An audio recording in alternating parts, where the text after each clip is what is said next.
The Rickey Smiley Morning Show. It's the front page news. It's what's trending now. All right, y'all, Rickey Smiley Morning Show. Hey, it is 14 minutes after the hour, y'all. Ladies and gentlemen, it's such an honor and a pleasure to have our next guest on the show. She has been working and fighting for justice reform and policy changes for African Americans for years in Washington, D.C. Here to talk about the Justice in Policing Act of 2020. Please welcome H-Town's own Congresswoman Sheila Jackson Lee. Give it up. Oh, Sheila. No, y'all. Congresswoman, good morning. Good morning. Boy, what a pleasure to be with you this morning, Brother Rickey Smiley. I tell you, you are knocking it out of the ballpark. Thank you for what you do for this country. No, thank you, Congresswoman. So happy. I'm so happy to have you on the show. It's always good to see you. Every time I see you, it's always this big old genuine hug. And I had a pleasure. Now tap because of COVID-19. Let's be safe. Right. Social distancing. That's right. I see you with your mask on. So tell us, four major things in the Justice in Policing Act. What it will do, because y'all working on the bill, correct? We're absolutely good news.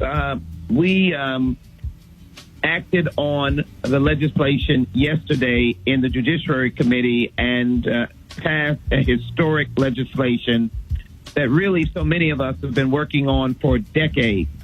And I am very pleased this morning to announce, though based upon a heinous act, that this bill is named after George Floyd. It is now the George Floyd Justice in Policing Act of 2020, because it is the seismic death of George, seen murdered on the streets of this nation, and the world rose up along with this nation to say enough is enough.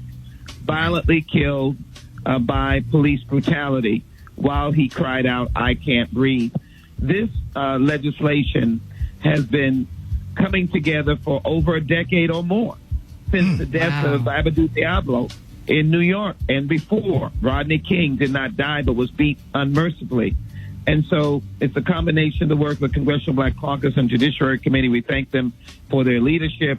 But in this bill, you will find a complete ban on chokeholds or any attempt to stop the breathing of any perpetrator or alleged person that may have committed a crime. That is not a necessary tactic.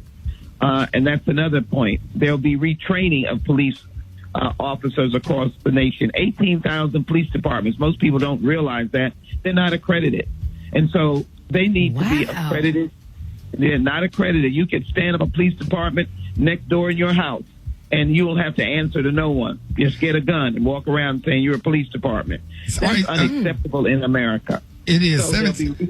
It is 17 minutes after the hour. Y'all, we're talking to Congresswoman Sheila Jackson Lee. And when we come back, I'm going to ask you about your thoughts of the Atlanta police officers in the Rashard Brooks shooting. Coming up next, Rickey Smiley Morning Show.